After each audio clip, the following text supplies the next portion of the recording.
Good afternoon. Hello, everyone. Thank you for joining us. I'm Vanessa Richter. I'm with Oracle, and I am happy to be here with you with our esteemed panelists. I want to give you a little bit of housekeeping here. If you look on the right side of your webinar window, there is a Q&A tab. If you have questions while we're going through our discussion, please feel free to enter your questions in that tab. We will get to those as we are able. We are expecting a lot of folks to join us today, so we will not get to everything, but we will try to get to those as we go. So let's get started as quickly as we can here. We have two panelists joining us here. First, we have Ajit Avte. He is the Senior Vice President of Customer Operations with Exelon Companies.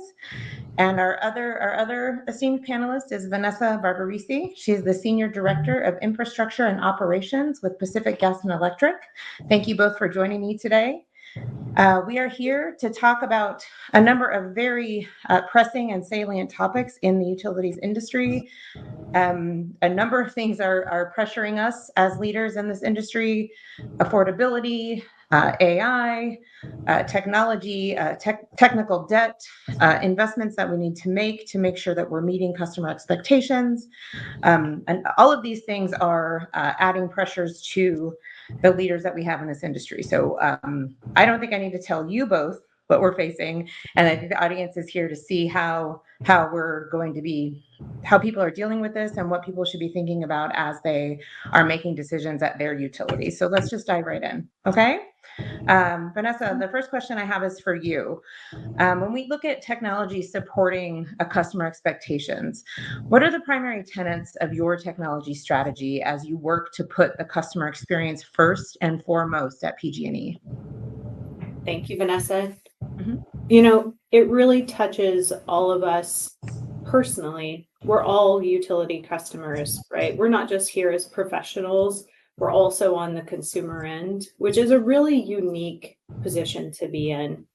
The work that we do at PG&E, we've been articulating a mantra across the enterprise of customer at the heart and making sure that all of our coworkers, roughly 29,000 coworkers that I have today, understand how to maintain that perspective and looking at how we grade that. So we like to leverage the customer transaction score. You can do that across value stream mapping and articulating, okay, within this value stream, you could take meter to cash, you could take the outage journey. Where are we seeing improvements in that transaction? How are our customers receiving us? And make adjustments from there. A recent success story that we have is leveraging our IVR technology embedded with more sophisticated artificial intelligence to help with speed to resolution for our customers to make it as easy as possible. Again, taking that transaction and shortening the level of effort the customer has to put in. This has made it so we've actually reduced more than 500,000 calls to our call center, and we hit our ROI in less than the time we had articulated. We thought it would be roughly 12 months. We were able to hit our ROI in less than 10 months with that project. Taking those successes, taking that heat map of our CTS score, and then driving technology decisions to facilitate a better interaction. That's great. Thanks for that example, Vanessa. And then Ajit, on a similar subject, in recent conversations you and I have had, you've mentioned that you're able to fully focus on your customer because of decisions and investments that you've made in the past few years. Can you summarize the top three of those investments for leaders who are looking to prioritize their decision making in real time now? Yeah, no, first of all, good morning, good afternoon. Yes, very excited to talk on this topic. And something similar, what Pacific Gas has done, and Vanessa mentioned, we invested in technologies just last year. We now have 3 of our operating companies on one platform, Oracle's customer care and billing. And we know that whenever we do implement these platforms, it takes some time to stabilize, which now we have completely stabilized to a large extent. And now we are focusing more on how we can improve customer experience. That has been our goal from the beginning, even before. So for that reason, we actually invested a lot into our data analytics platform. This I'm going back 6 or 7 years ago.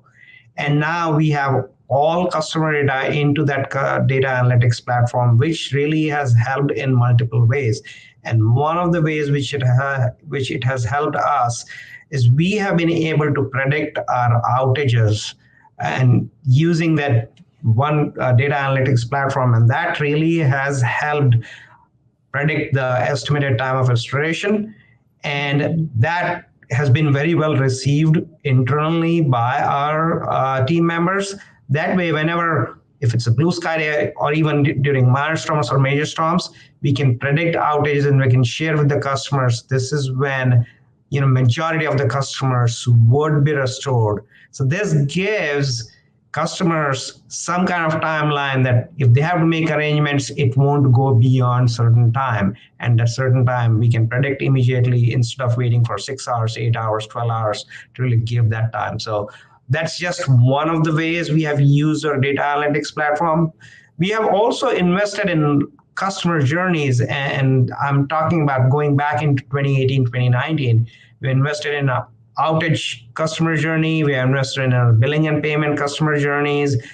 We have made it easier for our customers to interact with us using our mobile app, using our .coms. I think we have seen really good benefits where the easier transactions are now more digital and self-serve.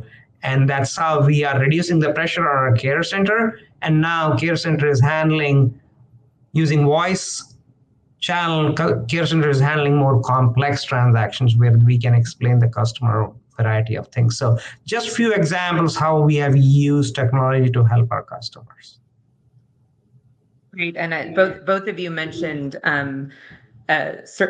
serving your customers better, but also taking pressure off of your call centers so that they can then provide better service to your customers at the end. I think that's a really good central tenet, right? To make sure that you're supporting your internal staff while also providing good service to your end use customers. That's great.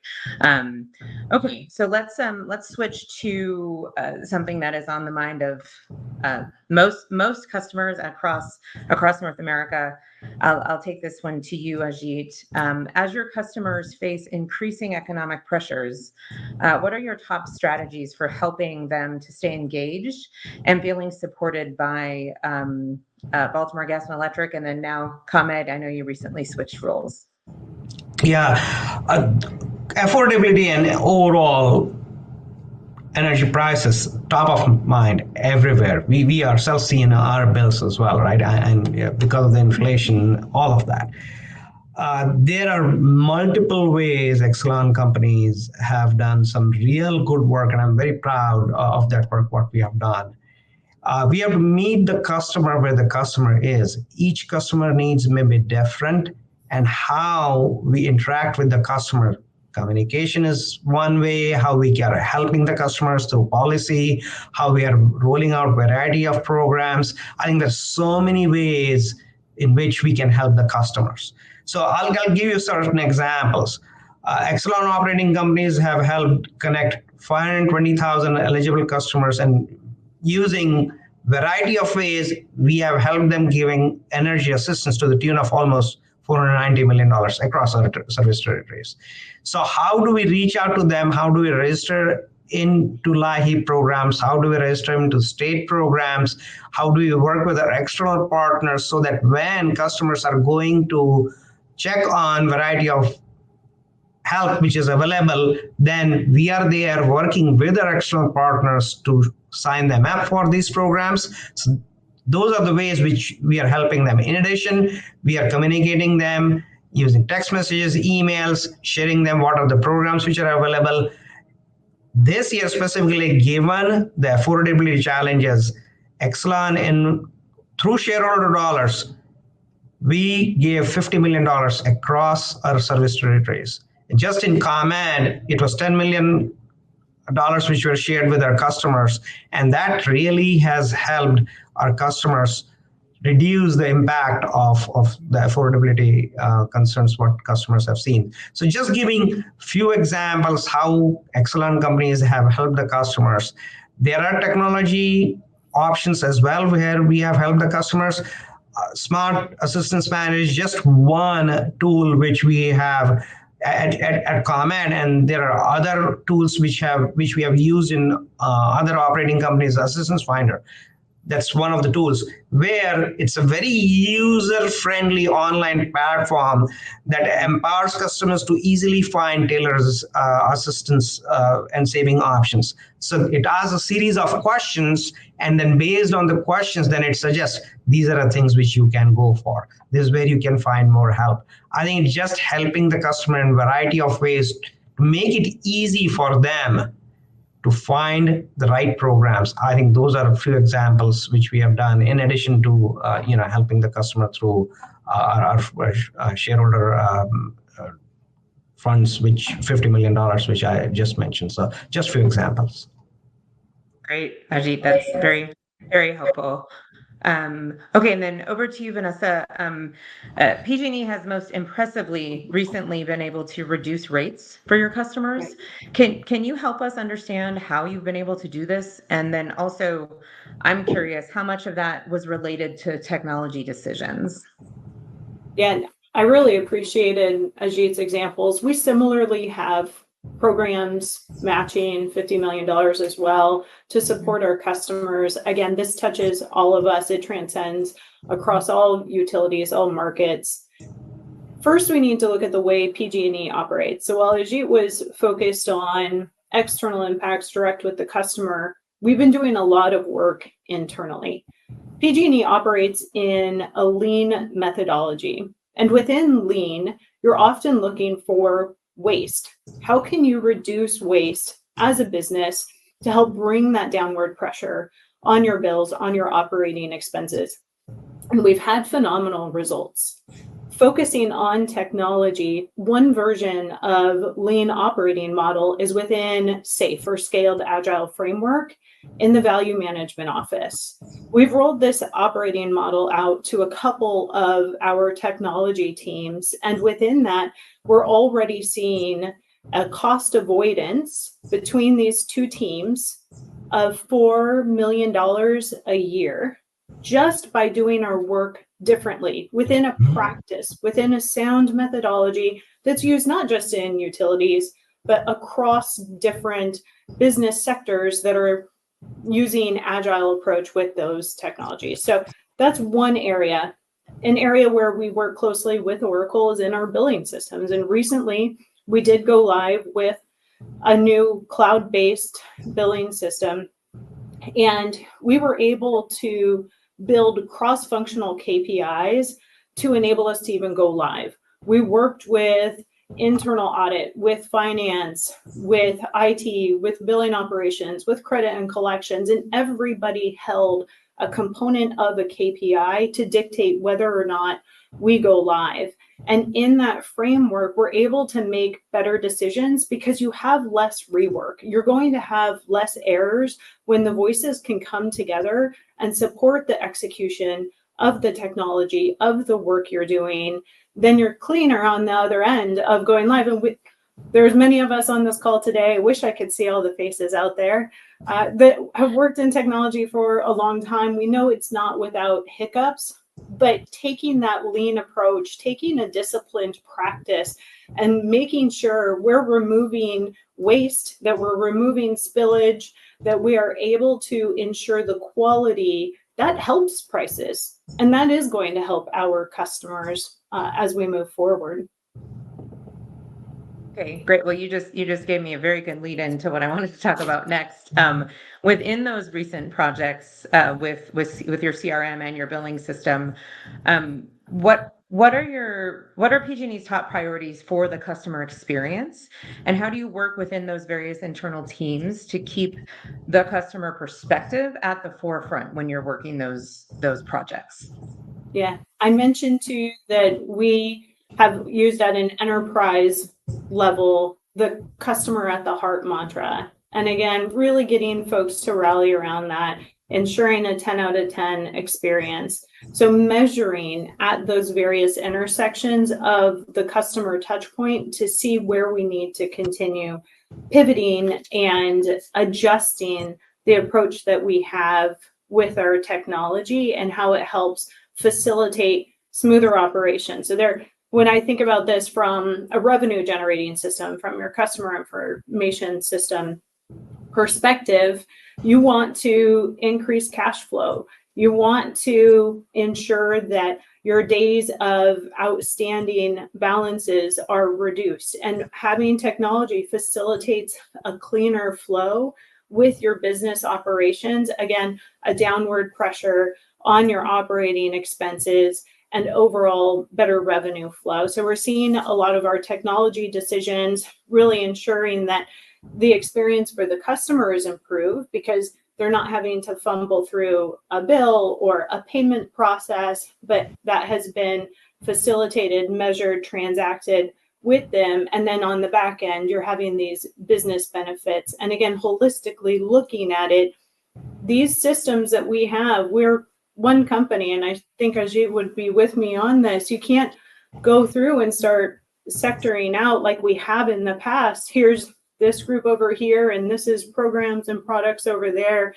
They see us as one company, and our systems have integrations across all of the multitude of touch points that our customers are experiencing, and making sure that we see where those integrations are, where that flow is, will help us better determine how that experience is going to play out with our customers. But it does take everybody being involved and making sure you have the right forum for it.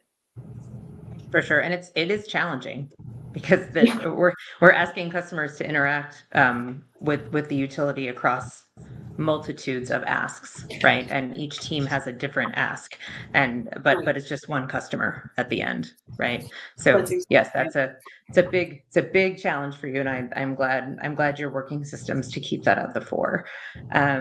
Okay, so Ajit, you were talking about how you focus on making sure customers are engaged and educated, using the wide variety of proactive outbound communications that you do to make sure that's happening. What has had the biggest positive impact on your customer engagement, and what are you focusing on next for customers as you transition into your role at ComEd? Yeah, so a couple of things. 100% agree with what Vanessa mentioned about, customers sees us as one. It's not only technology's responsibility or customer operations responsibility or the distribution operations responsibility. They see us as one company. So we are also embarking on how do we make customer centricity at the center, and it's a culture change. So we have started customer engagement forums within our company. So culture is at the heart of it. So we engage with our field workforce. If they have done something really good, we talk about it, and across the company, we celebrate those successes so that people understand and everyone in the company understands that customer is everyone's responsibility. So that's one just culture aspect, more so internally. But how do we communicate with customer? When we saw during last winter, the usage was very high, and of course, then it impacted the bills. We started multiple communications with our customers. We worked with Oracle's OPAR tool set to introduce certain specific messages, because we use those tools to provide home energy reports. We use those tools to provide historical usage patterns, and that way the customers are aware of what is really causing the bills to go up. So explaining and educating the customer is extremely, extremely important. We built dedicated web pages and fact sheets. We had a managed energy use campaign. We had also had a campaign on how can we help them to educate, and at the same time connect them with variety of tools where they can go and look for various tools. So having customers explain where they can save, how they can really go to different tools to avail the help, that is extremely important. and having that constant customer engagement through variety of channels, through our .coms, through our social channels. How can we share a variety of things which our employees are doing, and we share that stories on social media? I think those are a variety of ways where customers can understand, how they can engage with us. Not only that, we work with third-party agencies as well, and when third-party agencies are going and doing something, we are right there in front of them. I'll give you an example. Enoch Pratt Free Library in Baltimore, all the customers come there. We have our agents at the library explaining to our customers about their bells, about how they can access variety of programs, registering them in home energy assistance programs, providing them access to the tools. So all those things, basically you have to go to the customer where the customer is. And it's not just going to be one thing which is going to help the customer. You have to go always. Yeah, so true. I think that's shown up in multiple answers already, right? Multiple channels, meet the customer where they want to see you. It might be the call center, it might be in the community, it might be a text, it might be an IVR call, but your customers, no one customer is the same, right? They need to hear from you in a variety of different ways. And Vanessa, Okay. if I could, Yeah, as I've really enjoyed, the points that you've made. And when we were talking about the call center and a lot of these technology changes, right? Our ability to now support customers better or differently in our IVR system. The calls that do go into your call center are the more complex ones. Yes. And we have more sophistication for agents, enabling AI to help them answer some of those really challenging questions. But I think as an industry, we sometimes get married to KPIs and the way they're designed or the number that they are.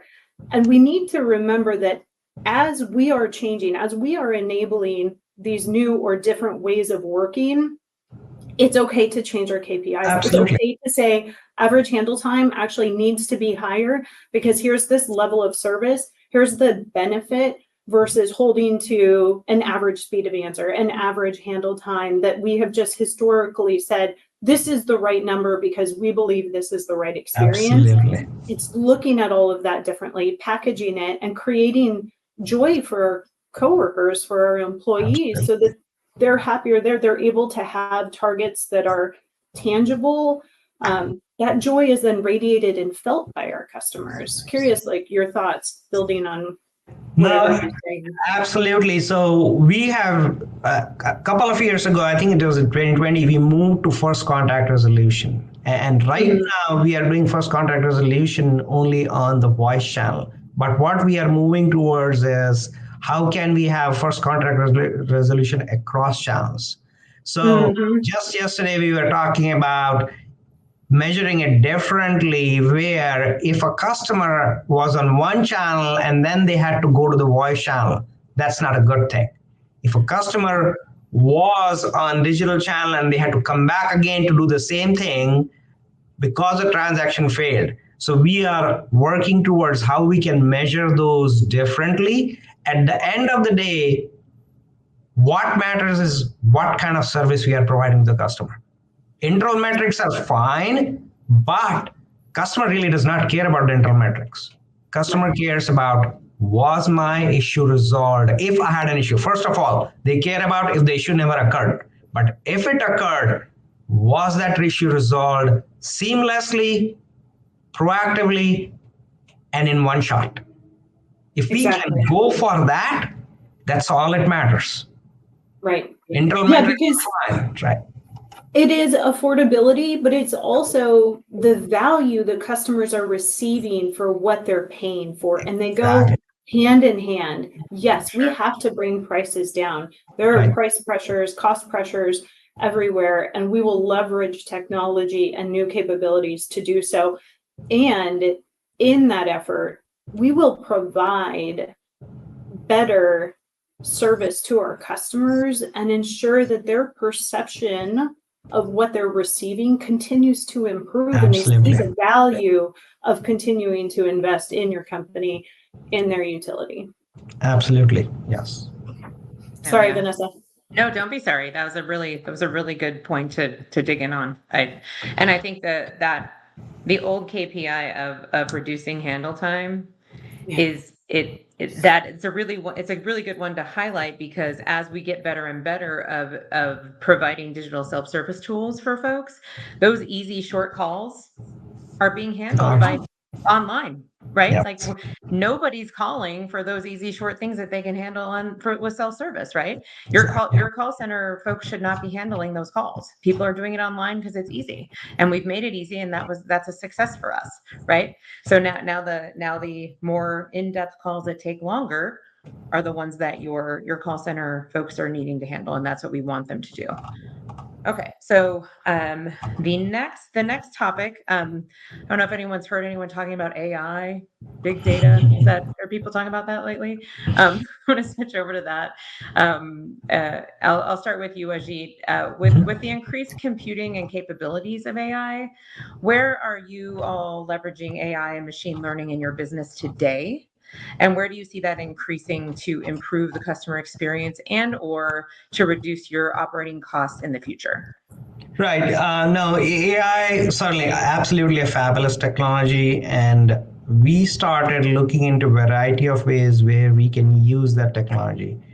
And a couple of examples where we have used that technology, we have a crawl, walk, run approach, because we don't want to put that in front of the customer before we are sure about how that technology is working. So we started using that technology internally. And I'll give you certain examples of where we have used that in Care Center.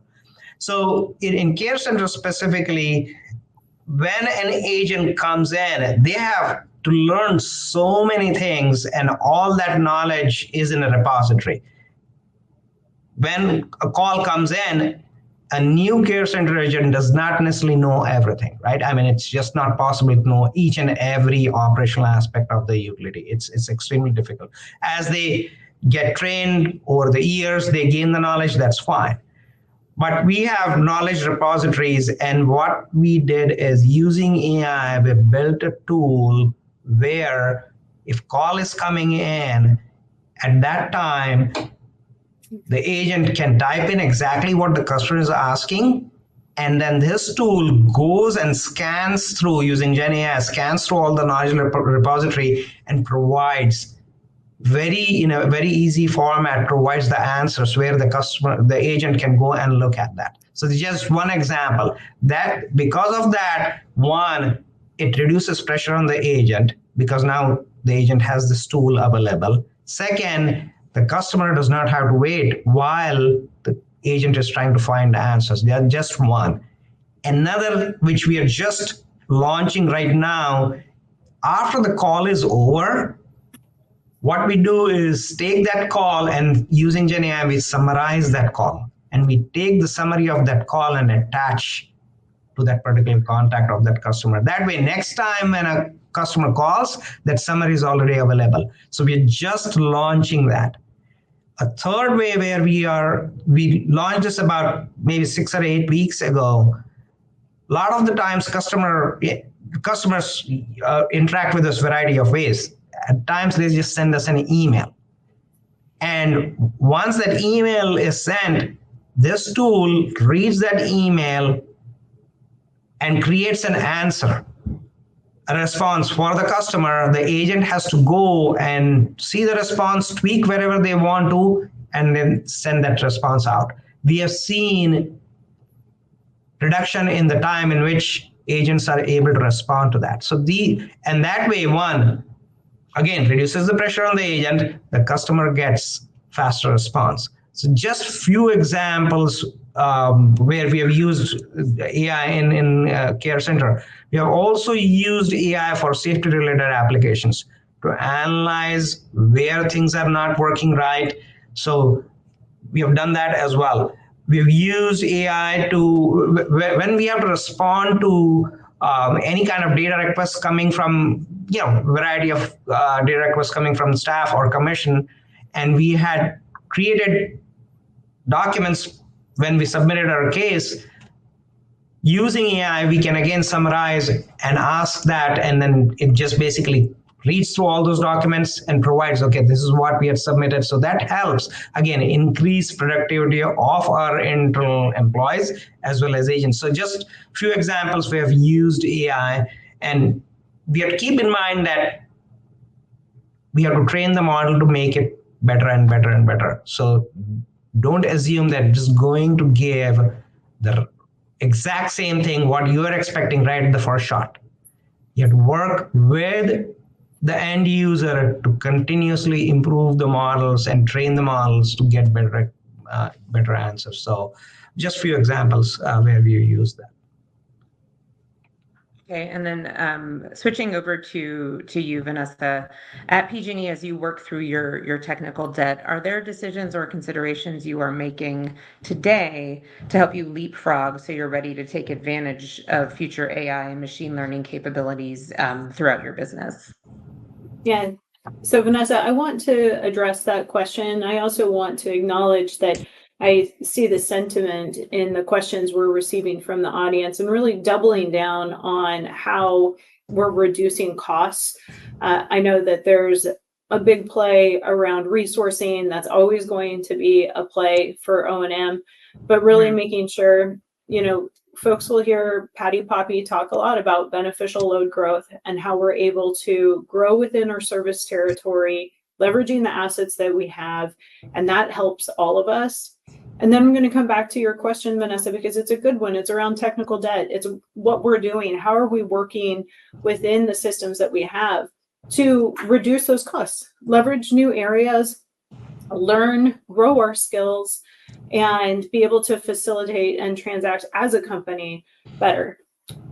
Within, and I'll point back to the value management office, this has been really helpful in our practice of operating within Agile, and again, reducing our costs in these areas by roughly $4 million a year already within the first year of changing the way we're working. And those are coming from contract costs. If folks are out there wondering, all right, well, where are the costs coming from? Are you reducing headcount? How is it going? We are able to operate more efficiently. We're getting our partners to operate more efficiently with us. And we're actually able to reframe and change the contracts that we're engaging in to help reduce those costs and to drive down those pressures. Thinking about that leapfrog component that you asked about, we have, like many utilities, a lot of technical debt. And unfortunately, what goes hand in hand with technical debt is skill and knowledge debt. And it can be really hard to leapfrog if you're just taking the technical debt and solving for that. The resources that you have won't be able to keep up with it. And so they have to be coupled to truly enable that future leapfrogging and leveraging AI in the different areas that we are. Again, it's in our IVR, it's in our call center. AI is not new for utilities, but a lot of the generative component, the how behind it, that's shifting and making sure that we have a practice and governance around it so we can optimize the learnings that we have from each of those areas that are employing AI and not end up having it where it, it gets pocketed and this one group became really smart or efficient with this new technology, but it didn't upskill the rest of us. It didn't help bring the whole of the organization along. So I really think those centralized practices are critical to the facilitation of that leapfrog approach. Those building on what are tried and true frameworks, such as Scaled Agile framework that are out there in the market where you can learn them and then scale them to other technologies quickly, again, bringing down contractual costs. And I think that gets to the points I was seeing in the chat and from your question. Yeah. Now, I think I also see a lot of questions on chat, how we are reducing, our internal cost structures, because that at the end of the day helps reduction in bills, right? So we launched about 2 years ago, we launched an Exelon-wide effort called One Exelon, where we are focusing on internal efficiencies. And we have found literally tens and tens of millions of dollars, I think even crossing over 100, across how we can improve our processes, how we can improve customer experience, and at the end of the day, reduce rental costs, which is finally going to help the customer. That too, in addition to that, we should never forget that as we are improving our operations, actually it reduces the load on our employees. We should never forget that part as well. If we have better and satisfied employees, they will serve our customers better. So how are we automating rudimentary tasks? We have done across the board, we have found many ways to automate basic rudimentary transactions, and we have reduced the pressure on our employee workforce. And that finally helps them to work on more value-added items. And that we have seen real good results, not only back office, we are talking about even field work, where we reduced unnecessary work, which is not necessarily very productive, automated work, and then we have seen not only the cost reductions, but better customer experience. Okay. All right. So the other topic that we're going to talk about is the other way that we're able to cut costs is by reducing the amount we're paying to generate power, right? And how much we're having to pay to generate power as we drive peak usage, and make sure that we have enough power available to address the load growth during the peak. So I'll take this one to you first, Vanessa, but we're gonna talk about this across both of you. With increasing peak usage and the anticipated load growth from electrification and data centers, what strategies is PG&E pursuing to encourage customer energy use outside of the peak so that we can reduce the need to build additional power? What is the role of technology in this scenario? Yeah, I mean, system constraints are real, and that's why we have CAISO. And we also have a budding area of distributed energy resources with our customers. And frankly, we have quite a few different rate permutations that help facilitate the different interests of our customers. So starting from there, you know, how we've designed the structure in which customers can engage in the pricing mechanism in their own function has a lot of liberties around it because of being able to have aggregation and solar and, you know, electric vehicles, and really making sure that if a customer has a certain way of engaging with their energy consumption, that we have a rate that will support them, but also ensure, as you mentioned, Vanessa, we don't want to necessarily continue driving at the point of highest constraint from 5 to 9 p.m. or from 4 to 8 p.m., making sure that we're, as a business, operating in our most cost-effective format as possible. We need to know what to measure. So I'll point back to using some of the transaction scores so that we know when customers are interested in engaging with us and how they appreciate those engagements. Are they going to be through push messaging? Is it going to be through an email? What is the right level?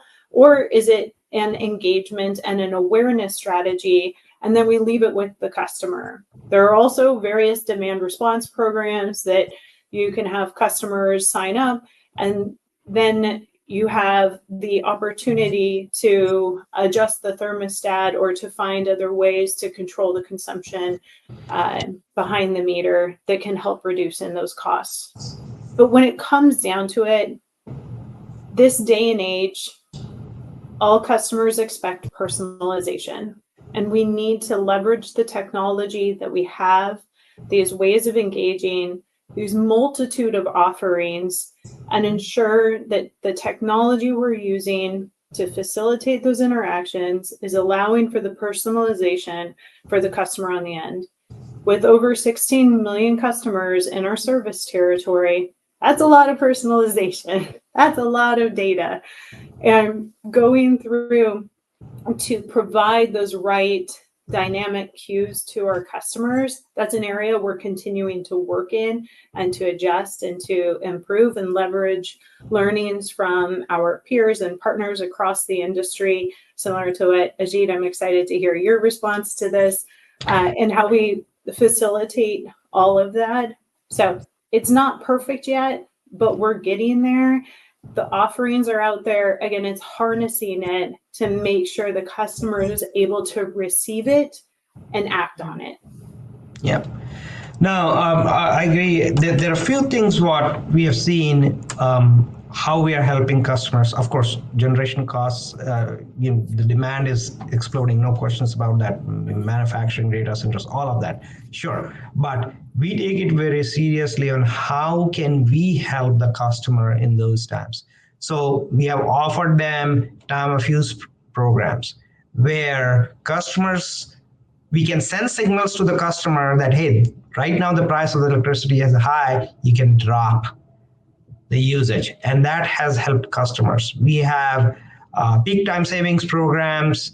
I'll give you one example where these demand response programs have really helped not only save, but even increase resiliency. And this happened literally 3 months ago, where we saw there was not enough generation, and it was kind of sudden action, and we used our proven demand response programs. We sent notifications to our customers, and that dropped the load, and that reduced overall situation where otherwise we would have to have load shed going on, but we didn't have to do that. So these programs are not only helping from cost savings perspective, these are also resiliency strengths, which these programs do, right? And another example which I want to point out is we have helped EV customers give time of use rates for electric vehicle, not the whole house. Right? If a customer doesn't want time of use for the whole house, but just for electric vehicle, we have rolled out those programs as well, where they can charge in the night, and when they do that, they get reduced distribution rates. We have used managed charging as well, where if they again charge during the nighttime, they get credit on their bill for that particular month. It's $10, but at least they get that credit. So as EV usage goes, I think having these programs will help us reduce the investments that we have to make on the grid, because now we have shaved the peak. So those are few examples where we are ensuring that we provide the right signals to our customers so that overall there is price reduction across the board. So just sharing a few examples how we are using. We are also invested, especially in climate territory. We had great success in increasing solar participation. Right now, about 6 or 7 years ago, it was less than 100 megawatt hours which was being generated. Right now, the capacity is 1,300 megawatts of solar capacity already installed in climate service territory. We are also working with community solar partners where customers then can register, especially limited income customers can register and get free subscriptions for that. So another example where we can reduce the peak on the grid by using all variety of, not only just changing the customer behavior, but using our partnerships to help the customer as well. So. Okay, and then this is where getting good customer service and customer engagement starts melding with the need to align behavior with what's happening on the grid and what's happening with generation, right? Because it's really expensive to continue providing power at peak when we keep having all this new load, right? but it's a lot less expensive if we're able to encourage customers to use the energy when the sun is shining or the wind is blowing. We can't get folks to do that if customers aren't engaged and feeling like they can trust the utility and work with you to use energy and when you want them to. So there are a couple questions in the Q&A about why are we focused on customer service. We are focused on customer service because customers are part of the solution to helping bring costs down.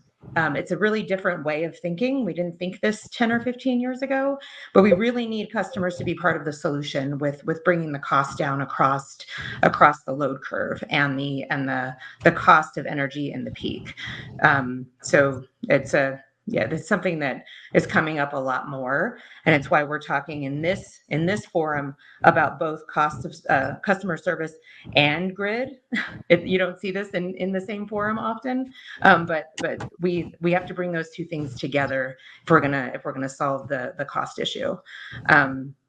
Okay, so I think, did you all want to address any other questions? There's a lot coming in, but they have a similar bent. Let's see. I think we've covered a few already.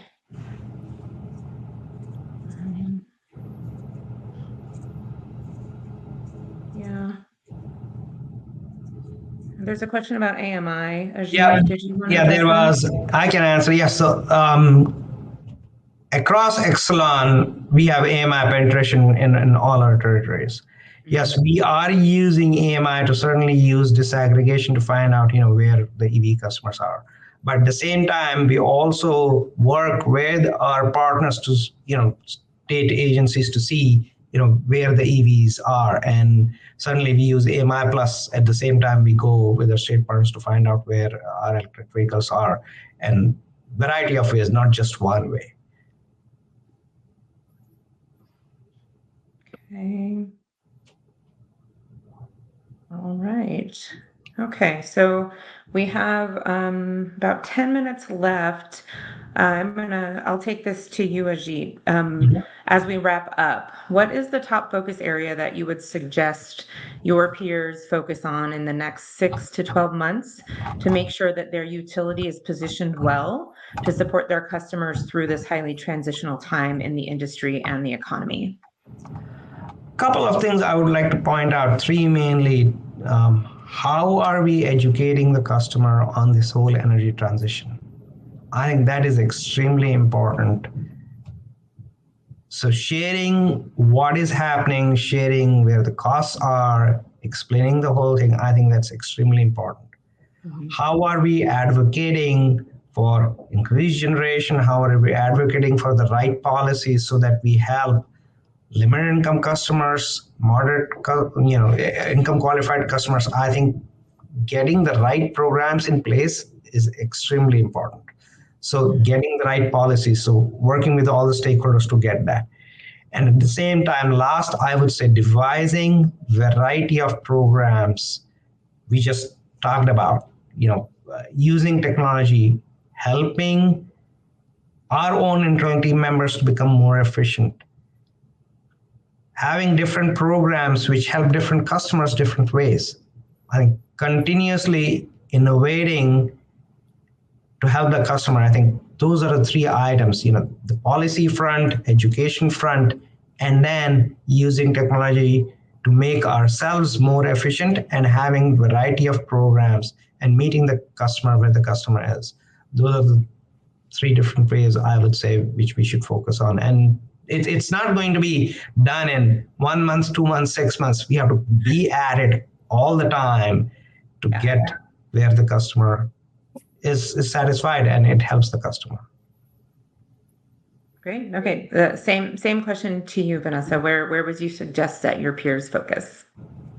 Yeah, I really double down on frameworks and making sure that you have your bedrock known and understood. I see in the questions that there's an interest in infrastructure costs and operational costs. Again, as a lean operating model, if you understand and have a practice around your business process designs, you can eliminate waste. And that is getting costs out of the business. And that is holistically, vertically integrated. You can go everywhere from generation, transmission, distribution. And if you're working in a lean format, and if you have your business process designs, you know what you can stop doing, and that has inherent cost reduction. I'll also highlight that our cost to underground lines continues to go down, and PG&E hit the 1,000-mile mark recently, which was a huge milestone, improving safety and reducing costs as we're doing it. There are multiple ways, but I think that as we move into this continuation of changing technology, to go back to some of the conversations we were having, if you have a good bedrock to stand on, the rest of it becomes easier and more efficient. And at the end of the day, as a company working in a critical space, a non-negotiable, we must have power to live. We have to do it efficiently and effectively. So those frameworks are proven, they're out there, they work. Having them as a referenceable way of working for your employees, for your entire enterprise, brings people together and lowers those operating expenses that we see. Okay, that was all that I had. Really appreciate both of you joining us. Vanessa Barbarisi, Ajit Apte, thank you for spending this hour with us. Thank you to everyone who dialed in and joined us for this discussion. We will see you out there and look forward to continuing solving these problems in the industry. Thank you. Thanks, Vanessa, for the opportunity. Bye-bye. Yeah, Thanks. thank you. Bye-bye.